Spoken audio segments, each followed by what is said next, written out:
बच्चों को क्या ही शौक होते हैं, या तो उन्हें कहते हैं वो बाहर जाने दो, क्रिकेट खेलने दो, माँ बाप कहते हैं जी धूप लगेगी, काले हो जाओगे, ये सबसे बड़ा अलमिया है, फिर बड़े होने के बाद गोरा होने के ऊपर खर्चा करना पड़ेगा, ये उससे बड़ा अलमिया है। क्योंकि हमारे तीन बड़े मसाइल हैं जो कि बहैसियत पाकिस्तानी कौम हम फेस कर रहे हैं। एक तो हमें अच्छी दुल्हन नहीं मिल रही है, अच्छी बहू नहीं मिल रही है, दूसरा ये है कि जी बीमारियों का इलाज ढूंढते फिर रहे हैं, और तीसरा है रंग गोरा करने वाली क्रीम जो कि आज तक किसी को नहीं मिली। तो क्रिकेट को हम रखते हैं साइड पे। अब बच्चों को अगर हम घर पे बिठाते हैं तो वो कहते हैं जी हमें सेलफोन दे दीजिए, और बच्चों को सेल फोन देकर बहलाने वाले वालिदैन के लिए एक बार फिर वार्निंग है कि मोबाइल फोन्स अपने बच्चों की पहुंच से दूर कर दें। अगर आप ऐसा नहीं किया, आपने ऐसा नहीं किया, तो आपका बच्चा बीमार भी हो जाएगा और इस काबिल भी नहीं रहेगा कि उसकी जहनी सलाहियतें जो हैं वो अच्छे से परफॉर्म हो सकें। अक्सर वालिदैन का शिकवा होता है कि फ़ोन और टैबलेट की शदीद आदत कैसे छूटेगी भाई बच्चों की, और बच्चों की जान कैसे छुड़वाएं इससे। तो माइंड साइंस कोच जो है वो हमारे साथ मौजूद हैं, नाजिश अली, उनसे आपका तारुफ करवाते हैं। अस्सलाम वालेकुम नाजिश,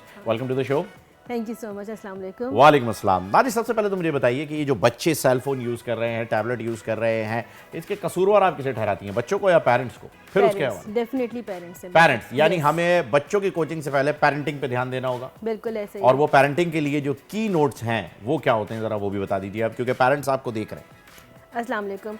सो हमारा जो पूरा ध्यान होता है वो इसी बात पर होता है कि बच्चे सुकून से बैठ जाए। पेरेंट्स, हम माएँ कोशिश जान करती छुड़ानी हैं है, जान छुड़ानी। हाँ, मुझे अपना सीरियल देखना है, मुझे अपना सीजन देखना है, बाप को फ़ोन पे बातें करनी जान है, सास की बुराइयां करनी है, सारे ख़ानदान की गॉसिप करनी है, अपडेट्स लेने हैं। तो वो बच्चा जब आके बार बार माँ से कुछ कह रहा होता है तो माँ कहती है अच्छा बेटा ये लो, जान छुड़ा देती हैं। ना बहुत सारी, ये तो आपने बड़ी शराफतें कर दी, हट परे, ये ले मोबाइल, ये भी है। बिल्कुल ऐसे ही है। सबसे ज़्यादा हमें, और फिर हम बाद में कंप्लेन करते हैं कि मेरे बच्चे को चश्मा लग गया, उसकी आईसाइट वीक हो रही है, वो मेरी बात नहीं सुनता, वो बैठा रहता है एक जगह पे, उसका वज़न बढ़ रहा है, उसको सुन हो गया है। स्कूल में से कंप्लेंट्स आना शुरू हो जाती हैं कि आपका बच्चा ध्यान नहीं देता, पढ़ाई में वीक है। और फिर जब उसको किताब देते हैं तो वो कहते हैं कि ये क्या चीज़ आपने मेरे हाथ में पकड़ा दिया। यानी रीडिंग में भी प्रॉब्लम? बिल्कुल, रीडिंग में प्रॉब्लम आती है, क्योंकि बच्चों के अंदर सबसे ज़्यादा जो प्रॉब्लम्स आते हैं, एक तो आई साइट, जो इसमें से जो ब्लू रेज निकलती हैं हमारे मोबाइल, हमारे टैब्स, हमारे गैजेट्स, ये जो है बच्चों की आँखों को, उनकी दिमाग की सलाहियत को। सो हमारे पास तकरीबन जो 4th सबसे बड़ा रीज़न है सुसाइड का between the age of 15 to 29, वो है सुसाइड। क्योंकि बच्चे सोशल लाइफ से बिल्कुल कट चुके होते हैं, उनको अपने आसपास का पता नहीं होता, वो गैदरिंग्स में नहीं जा रहे होते। वो अगर किसी दावत में भी आप उनको ले जाएं तो वो आप देखेंगे, नोट करेंगे अपनी फैमिली कि वही कोने में मोबाइल लेके बैठे हैं, किसी के साथ बातचीत नहीं करना, कोई आंटी आके उनको सलाम कर दे, उनको ये नहीं पता होता है मेरी फुप्पो या मेरी खाला। इस तरह से बच्चों का जो ध्यान होता है वो फैमिली से बहुत ज़्यादा दूर होता चला जाता है। फिर वो कुछ चीज़ें ऐसी देखना शुरू कर देते हैं जो उनकी एज ग्रुप की नहीं होती। अब पेरेंट्स ध्यान ही नहीं दे रहे होते, मोबाइल तो आपने दे दिया, टैब आपने दे दिया, मगर आपने ये नहीं देखा कि बच्चा अपनी एज ग्रुप की चीज़ें देख रहा है या नहीं देख रहा, वो किस जो है फेज़ में जा चुका है। फिर उसकी नॉलेज इतनी ज़्यादा एक्सपैंड हो जाती है कि वक्त से पहले बच्चे बड़े हो जाते हैं। तीसरा जो बहुत बड़ा रीज़न है वो ये है कि हमारे यहाँ जो पेरेंट्स हैं वो मुकाबला भी करते हैं। सवाल ये होता है कि तुमने अपने बच्चे को लेटेस्ट आईफोन दिया नहीं दिया। ओह, हिटलर कुरैशी, ठीक है, कपूर साहब के बेटे ने ये किया। पेरेंट्स जो है, मेरे बच्चे खुद स्कूल जाते हैं, मैं मदर।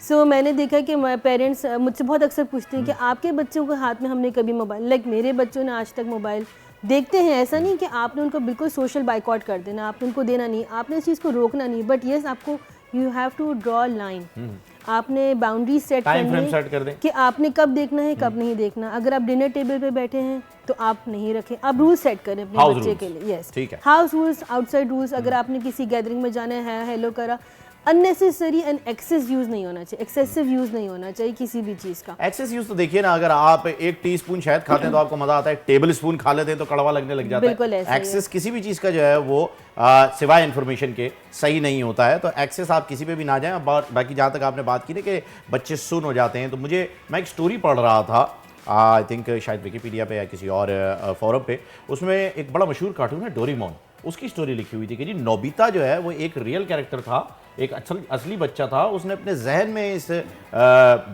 बिल्ले को तख्लीक किया, और 16 या 17 साल की उम्र में जाके जब उसे पता चला कि हकीकत में डोरेमोन नहीं है तो उसने सुसाइड कर लिया। ऐसे ही है, वो इतना कनेक्टेड था उसके साथ, बिल्कुल ऐसे इस हद तक।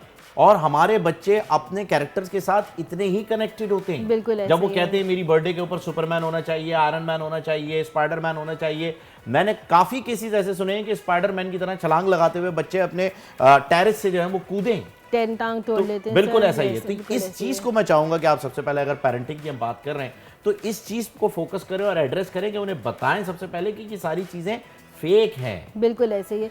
हम अपने बच्चों को जब मोबाइल देते हैं तो हम उनको एजुकेट नहीं करते प्रॉपरली कि उन्होंने इस चीज़ को आगे इस्तेमाल कैसे करना है। जब आप बच्चों को मोबाइल दे देते हैं और अपनी जान छुड़ा लेते हैं और बिल्कुल रिलैक्स होकर बैठ जाते हैं कि बच्चा बिजी है, फिर आप एक्सपेक्ट कर रहे होते हैं कि स्कूल से भी कंप्लेंट्स ना आए।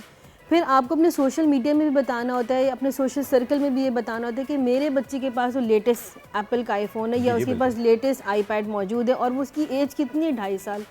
उस बच्चे को ये नहीं पता कि उसको इस्तेमाल कैसे करना है, किस वेबसाइट पे जाना है, किस पे नहीं जाना। आपने यूट्यूब ऑन करके दे दिया, यूट्यूब किड्स अलग आता जी। है, मगर बहुत सारे पेरेंट्स को ये बात नहीं पता क्योंकि उनके अपने सेलफोन्स में नहीं है और उनमें रिस्ट्रिक्शंस भी आ जाती है ना, वो कहते हैं यार Restrictions इतनी आती प्रॉब्लम हैं। में कौन जाए, बस छोड़। बिल्कुल। इसके अलावा ऐसी बहुत सारी डिवाइस में पेरेंटल कंट्रोल्स आते हैं बिल्कुल आता है। जिसमें आप अच्छा, ये मैं सिर्फ एक और बात बोलूँ कि मोबाइल फ़ोन के अलावा टीवी, नेटफ्लिक्स है, उसके अंदर भी चैनल्स के अंदर आप एज ग्रुप डिफाइन कर सकते डेफिनेटली हैं। पासवर्ड लगता है, पासवर्ड्स लग सकते हैं कि आप किड्स का अलग चैनल बन सकता किड्स है। के अलग होते हैं, प्रोफाइल अलग होती है, उसमें बच्चे जाएं। अच्छा, मैंने एक और चीज़, पेरेंट्स जो हैं वो अपने उनके जो अपना खुद का होता है ना, सब होता है कि कंफर्ट जोन से बाहर नहीं आना चाहते। वो ये सोचते हैं कि अच्छा अगर मेरा बच्चा ने ये प्रोग्राम नहीं देखा तो वो बाकी बच्चों से पीछे रह जाएगा। अब मैं आपको फॉर एग्जांपल एक छोटी सी एग्जांपल देती हूँ कि मेरे पास 2 साल पहले एक केस आया जिसमें बच्चों की एज थी तकरीबन 5 साल और 8 साल। वो बच्चे बोलते नहीं थे और वो कार्टून लैंग्वेज में बात करते थे। अच्छा। तो उनके पेरेंट्स मेरे पास आए और उन्होंने मुझसे कहा कि क्या आप इनकी कोचिंग कर सकते हैं। अब एक बच्चा कम्युनिकेट ही नहीं कर सकता, अपना प्रॉब्लम नहीं, वो कार्टूनिक लैंग्वेज में एक्ट भी करते थे, वो चलते भी ऐसे थे।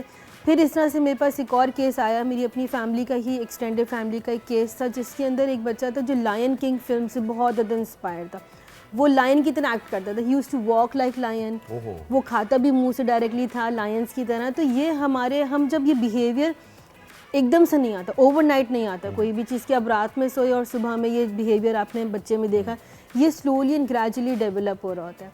सो हमें सबसे पहले इस चीज़ को स्टॉप करने की ज़रूरत है कि मोबाइल फ़ोन की आप रूल्स सेट करें घर के अंदर कि बच्चा प्रॉपर स्लीप ले, उसके कितने आवर्स ऑफ स्लीप होने चाहिए, अगर उसने मोबाइल इस्तेमाल करना है तो किन टाइमिंग्स में इस्तेमाल करना है। Like for example mobile phone to my kids, मैं बच्चों का एक टाइम सेट करती हूँ कि भाई आपने इस टाइम से लेके इस टाइम तक मोबाइल देखना है। ज़्यादातर मेरी कोशिश ये होती है लाइक एज अ पेरेंट, और मैं बाकी पेरेंट्स को भी यही कहूँगी कि आउटडोर एक्टिविटीज़ पे ज़्यादा फोकस करें।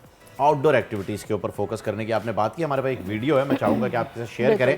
तो उनकी वालदा जो हैं वो सो गई हैं और बच्चों को टास्क दे के सोई हैं। देखें ज़रा हो क्या रहा है। ये देखें, बच्चों को जो है वो ड्राइंग का टास्क मिला हुआ है और अम्मा जो हैं वो मज़े से सो रही हैं। बच्चों को टास्क में लगा दिया है, कोई एक किस्म की रेस चल रही है और बताया जा रहा है कि जो सबसे पहले पेंटिंग बनाएगा उसे कोई गिफ्ट या कोई चॉकलेट या कुछ भी मिल जाएगा। लेकिन ये मेरे ख्याल में मोबाइल देने से ज़्यादा बेहतर है, क्योंकि अगर आप मोबाइल बच्चों को देते हैं तो आपको ये नहीं पता चलता है कि मोबाइल के ऊपर वो देख क्या रहे हैं। फिलहाल एक क्रिएटिव एक्टिविटी चल रही है, मेरे नज़दीक जो है वो ये चीज़ ज़्यादा बेहतर है बनस्बत मोबाइल के, कि अगर आपने ऐसा कोई एक्टिविटी पे बच्चों को लगाया हुआ है तो ये ज़्यादा सही है। राय जो है वो मैं आपकी जानना चाहूँगा कि क्या ये सही है या नहीं। अच्छा देखिए, बहुत सारे घर ऐसे होते हैं जहाँ पे आउटडोर की फैसिलिटी नहीं मौजूद होती, घर के बाहर कोई पार्क नहीं होता, ये एनवायरनमेंट सिक्योरिटी कंसर्न्स होते हैं। ये एक्टिविटी बिल्कुल ठीक भी है, मगर हाँ माँ को ज़रूर ये देखना चाहिए, बेफिक्र होकर ऐसे सो भी नहीं जाना चाहिए कि बच्चों को आप बिल्कुल ही निगलेक्ट करके अपनी जान छुड़ा के आपने कागज़ पेंसिल दे के छोड़ दिया। ज़रूर देखें कि वो बना के रहें। बेहतर ये होता है कि उनके साथ पार्टिसिपेट करें, ठीक है।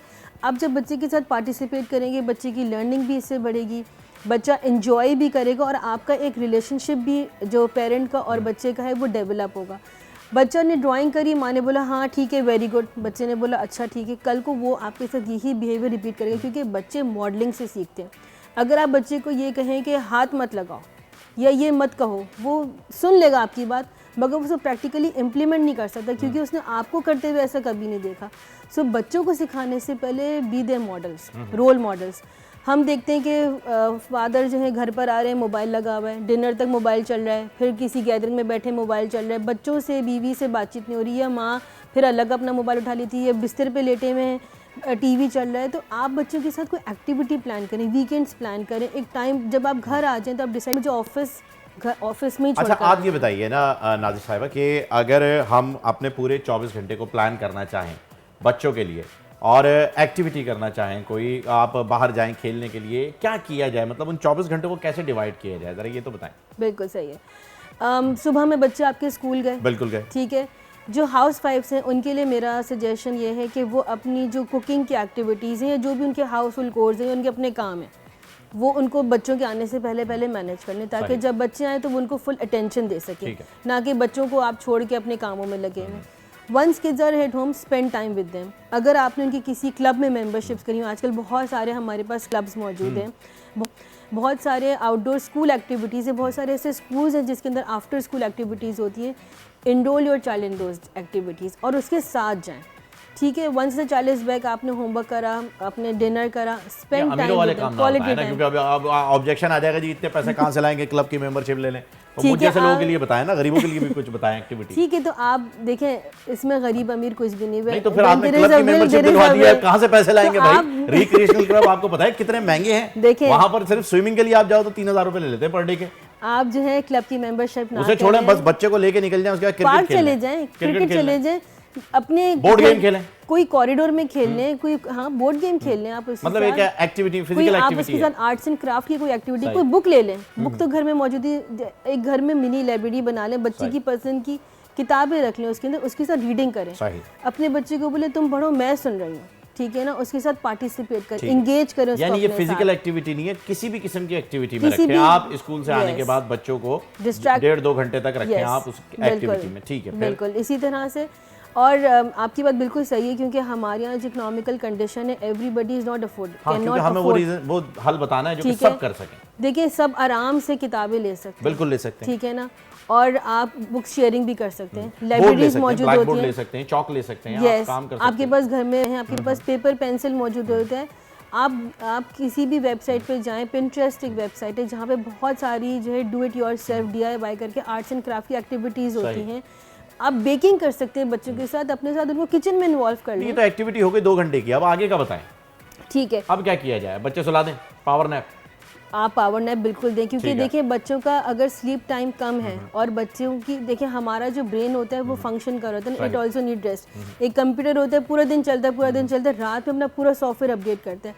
हमारे यहाँ एक और ये भी चीज़ है कि हम बच्चे को या तो इतना ज़्यादा एग्जॉस्ट कर देते हैं कि बच्चे 10-11 बजे सो रहे होते हैं। बच्चों का स्लीप पैटर्न भी बहुत इंपॉर्टेंट है। 10-11 बजे बच्चे कहीं भी सो जाते हैं, तो जी स्लीप पैटर्न को भी जो है वो आपने फोकस करना है, एक्टिविटीज भी रखनी है उनके साथ घुल मिल जाना है, उनके सामने मोबाइल फोन यूज नहीं करना है। अगर आप चाहते हैं कि आपके बच्चे जो काम ना करें, एटलीस्ट जब तक वो बच्चे हैं तब तक जो है वो आप उनके सामने वो काम ना करें। और बच्चे तो खैर जिंदगी भर ही रहेंगे वो आपके, मेरा मकसद है कहने का, जब तक वो अडल्ट नहीं हो जाते तब तक आप उनके सामने अवॉइड करें उन चीज़ों को। थैंक यू सो मच नाज़रीन, आप हमारे साथ थी। उम्मीद करता हूँ कि हमारे नाज़रीन ने जो आपकी बातें सुनी होगी उस पर अमल भी ज़रूर करेंगे, क्योंकि सुन लेते हैं, अमल बहुत कम करते हैं। तो हमारी कोशिश और ख्वाहिश होगी कि यह अमल कर लें। Thank you so much. Subscribe करें और बेल दबाएं ताकि कोई खबर रह न जाए।